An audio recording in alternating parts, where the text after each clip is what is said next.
Kejadian 41 ayat 41 firman Tuhan. Selanjutnya Firaun berkata kepada Yusuf, "Dengan ini aku melantik engkau menjadi kuasa atas seluruh tanah Mesir." Wow, keren. Ini adalah kisah seorang Yusuf yang kita tahu bersama, yang menjadi kesayangan bapaknya pada waktu di tanah Kanaan, tetapi dibenci oleh saudara-saudaranya karena beberapa alasan. Kemudian oleh saudara-saudaranya dibuang ke Mesir. Di Mesir dia menjadi seorang budak. Tetapi endingnya ternyata Tuhan memberikan anugerah kepada Yusuf, sehingga kita baru baca tadi, Yusuf pada akhirnya dilantik menjadi satu penguasa yang besar setelah Firaun di Mesir, tempat dia dibuang. Ini adalah kisah yang secara manusia pasti mustahil. Karena mana mungkin seorang budak bisa menjadi seorang penguasa. Tapi bagi manusia memang mustahil, tapi bagi Tuhan ternyata tidak mustahil. Yang tidak mungkin bagi manusia itu mungkin dan bisa bagi Tuhan. Adakah di antara kita yang mungkin sedang bermimpi, sedang berharap untuk bisa menjadi seorang penguasa, pemerintah, pemimpin, atau mau diberkati, tetapi ada keraguan di hati bahwa tidak mungkin, karena mungkin menyadari latar belakang mungkin seperti budak, tidak punya apa-apa, suka diremehkan orang lain, tidak punya kekuatan apapun, dan tidak punya alasan untuk bisa berkembang menjadi seseorang yang bisa berarti, memiliki kepemimpinan, memiliki kekayaan, atau apapun yang diinginkan. Di sini kita bisa melihat bahwa there is no impossible with God. Kalau Yusuf bisa dipromosi oleh Tuhan, bisa diubah dari status budak menjadi seorang pemimpin yang diberkati Tuhan, yang dipercayakan oleh Tuhan. Kita pun, teman-teman sekalian, Bapak Ibu sekalian yang sedang bermimpi, itu pasti bisa menikmati apa yang kau inginkan. Yang sekali lagi bagi manusia, bagi dirimu itu mustahil, tapi ternyata bagi Tuhan tidak ada yang mustahil. Namun untuk mendapatkan promosi, mendapatkan anugerah Tuhan yang luar biasa, kalau kita mau mendapatkan yang terbaik, ternyata kita juga harus mau membayar harga seperti Yusuf. Kita lihat dan semua sudah tahu, saya rangkum saja. Ada beberapa harga yang harus dibayar oleh Yusuf. Yang pertama, Yusuf adalah kesayangan bapaknya dalam keluarganya. Namun sangat dibenci oleh saudara-saudaranya, alasannya karena mereka iri terhadap Yusuf yang sangat disayang oleh bapaknya. Jadi saudara-saudara, kakak-kakaknya ini sangat benci kepada dia. Ditambah lagi saudara-saudaranya makin benci dengan Yusuf karena Yusuf menceritakan mimpinya, bagaimana dari mimpi itu saudara-saudaranya harus menyembah dia. Makin benci saudara-saudaranya. Ya, pelajarannya apa sebenarnya? Kalau kita punya mimpi yang besar, seharusnya jangan cerita kepada orang-orang yang tidak suka. Kita pasti tahu siapa-siapa yang tidak suka pada kita. Jangan cerita, ceritakan saja kepada siapapun yang kau tahu bahwa mereka mendukung. Atau Bapak Ibu sekalian bisa cerita kepada saya. Karena apapun mimpi saudara-saudara, teman-teman, Bapak Ibu, yang mungkin bagi Bapak Ibu sekalian mungkin juga mustahil. Apalagi bagi orang mustahil, saya pasti sepakat. Karena saya tahu firman dan saya percaya pada firman Tuhan. Yang mustahil pasti bisa dengan Tuhan. Oke, jadi yang pertama kita harus bayar harga. Untuk dibenci kita harus sabar, jangan kecewa, jangan pahit dengan orang-orang yang membenci kita. Yang memang yang paling menyakitkan adalah orang-orang itu adalah orang-orang yang dekat dengan kita, keluarga kita. Kalau mungkin orang lain yang membenci kita, kita pasti kuat. Tapi kalau orang dalam dekat dengan kita, satu keluarga, itu pasti menyakitkan. Tapi kalaupun itu terjadi, mari kita besarkan hati, jangan pahit, jangan kecewa, ampuni mereka. Yakinkan dalam dirimu bahwa aku sedang dalam perjalanan menuju ke istana. Oke, harga yang kedua, di mana setelah mendapatkan perlakuan dari saudara-saudaranya nggak disukai dalam rumah tangga, Yusuf akhirnya dimasukkan ke dalam sumur oleh kakak-kakaknya. Ya, Yusuf sendiri harus menghadapi komplotan kakak-kakaknya yang sangat jahat pada waktu itu. Adakah kita sedang mengalaminya seperti itu? Kita sebenarnya tidak salah, seperti Yusuf sebenarnya tidak salah. Dia disayang oleh bapaknya bukan kemauannya dia. Kita pun mungkin demikian dalam perilaku, karakter, kita sudah berusaha baik. Tapi ada saja orang yang gak suka. Bahkan mungkin yang gak suka kepada kita seperti komplotan, ada grup yang gak suka.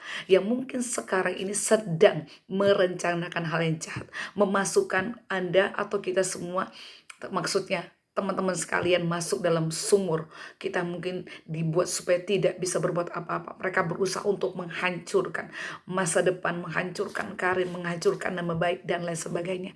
Hari ini saya mau katakan seperti Yusuf, jangan pahit, jangan takut. Karena apa? Karena kita tahu bahwa perjalanan kita sedang menuju istana yang harus menghadapi proses seperti itu. Percayalah, Tuhan pasti akan tolong. Dan jangan takut kepada orang-orang atau sekelompok atau komplotan orang yang sedang tidak suka pada kita. Yang mungkin sejelas-jelasnya sedang melakukan kekacauan, sedang melakukan kehancuran untuk kita. Jangan takut. Karena orang-orang itu, komplotan itu, atau kelompok orang-orang itu adalah manusia biasa juga. Yang mereka tidak tahu bahwa hidup mereka ke depan seperti apa. Ternyata kakak-kakaknya seperti kakak-kakaknya Yusuf suatu saat harus ngemis-kemis kepada Yusuf. Percayalah, orang-orang yang gak suka dengan kita, komplotan orang-orang itu suatu saat akan tunduk pada kita dan mengemis kepada kita. Tapi janjilah bahwa kita tidak akan malas dendam. Justru seperti Yusuf, dia mengasihi saudara-saudaranya yang datang minta maaf kepada mereka.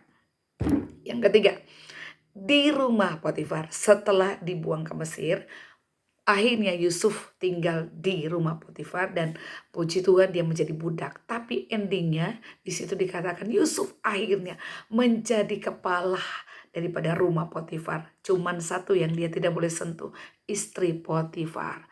Nah, ini sebenarnya adalah ujian atau cobaan dalam kenikmatan. Kadang-kadang Tuhan izinkan kita sebelum mencapai istana. Ada kenikmatan-kenikmatan semu yang sebenarnya bukan hak kita. Diizinkan supaya kita bisa atau mau gak terjebak dengan kenikmatan itu. Seperti Yusuf. Tiba-tiba istri daripada Yusuf datang menggoda dia. Tapi puji Tuhan, Yusuf tidak mau tergoda. Karena dia tahu bahwa tempatnya itu bukan di rumah Potifar. Tapi ada istana yang menunggu dia. Demikian teman-teman sekalian, Bapak Ibu sekalian. Jika ada kenikmatan-kenikmatan semu yang sedang diperhadapkan kepada kita semuanya, jangan tergiur karena istana pasti lebih mulia dari kenikmatan semu. Kenikmatan apa? Kadangkala diperhadapkan dengan godaan perselingkuhan. Hati-hati, jangan sampai kita merampas milik kita. Yang bukan suami jangan dirampas, yang bukan istri jangan dirampas. Itu adalah suami orang, itu adalah istri orang. Atau berhadapkan dengan peluang-peluang korupsi. Ingat baik-baik, kekayaan yang akan kita korupsi bukan milik kita. Ketika kita di istana, itulah sesungguhnya kekayaan akan Tuhan berikan pada kita. Jangan tergiur dengan uang yang banyak yang bukan milik kita. Korupsi akan menghancurkan kita sehingga sebenarnya sudah sedikit lagi waktunya kita akan mencapai istana. Tapi gara-gara korupsi, kita tergiur dengan kenikmatan sementara, maka kita tidak mencapai istana. Kemudian ada peluang-peluang lagi, jabatan, tawaran dengan menawarkan bisa ganti KTP saja, akan menjadi pejabat yang luar biasa. Oh, hati-hati, jangan jual Yesus karena kenikmatan sesemu. Ingat baik-baik, ada istana yang Tuhan tetapkan buat kita, di mana kita ada satu-satunya penguasa yang Tuhan izinkan untuk memerintah. Ketika kita memerintah, maka kekayaan kelimpahan yang besar Tuhan akan berikan pada kita. Tidak bisa dirampas oleh siapapun. Kemudian setelah itu, Yusuf mempertahankan imannya. Dia menolak godaan daripada istri Potifar. Tapi tiba-tiba harus masuk juga dalam penjara. Saudara kasih dalam Tuhan Yesus, ini sepertinya sebuah ketidakadilan. Tapi jangan kecewa. Adakah di antara kita yang mungkin sudah mempertahankan kekudusan, kebenaran, hak dalam karakter yang betul-betul sesuai kebenaran. Tapi kok hidup makin sulit seperti Yusuf. Harusnya ketika dia mempertahankan kekudusan hidupnya, harusnya kan harus lompat ke istana. Tapi ternyata belum selesai prosesnya. Dia harus melewati penjara. Tapi Yusuf tetap tetap menjadi yang terbaik. Bayangkan, walaupun dia sudah sangat kecewa sebenarnya, tetap dia berlaku baik sehingga diangkat menjadi kepala di penjara. Dan luar biasa, setelah itu baru dia dipanggil. Dan seperti firman Tuhan tadi, dia diangkat menjadi penguasa di bawah daripada Firaun. Demikian pun kita. Kalau kita sudah hidup dalam kebenaran, tapi masih aja kesulitan datang pada kita, jangan kecewa, tetap sabar dan melapangkan hati dengan ucapan syukur. Teruskan berbuat kudus, teruskan berbuat kebenaran. Maka tiba-tiba anugerah Tuhan datang pada kita dan berkata, hari ini Tuhan berkata lewat siapapun, hari ini aku melantik engkau menjadi kuasa atas seluruh Indonesia, seluruh negeri, atau seluruh apa sesuai dengan mimpimu. Pasti itu akan terjadi. Kalau Yusuf bisa, kita pun pasti bisa. Percayalah, asal kuatkan hatimu. Yang pertama, untuk dibenci oleh orang lain siapapun. Walaupun kita hidup dalam kebenaran, kita tidak boleh pahit, tidak boleh kecewa, tidak boleh balas dendam. Yang kedua, sekalipun ada sekelompok orang memasukkan kita ke dalam sumur, sekalipun kelihatan hidup kita mau hancur, dihambat di mana-mana, jangan kecewa dan jangan takut. Yakinkan diri kita sedang menuju kepada istana yang Tuhan siapkan. Orang-orang atau siapapun yang berusaha menghancurkan kita, mereka hanya manusia. Mereka tidak tahu apa yang akan terjadi di masa depan mereka. Dan saya percaya kalau kita sabar mengampuni mereka, suatu saat mereka akan datang minta maaf dan minta tolong. Percayalah, kita akan menolong mereka suatu saat. Kemudian di istana kenyamanan, hati-hati jangan terjebak mengambil apa yang bukan milik kita.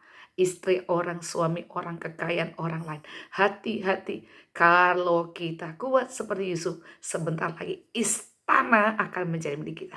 Istana adalah puncak karir yang terbaik, kekayaan yang terbaik, promosi yang terbaik akan kita nikmati. Asalkan kita mau belajar membayar harga seperti Yesus. Tuhan Yesus memberkati kita semua. Shalom Elohim, haleluya, semangat, semangat, dan semangat.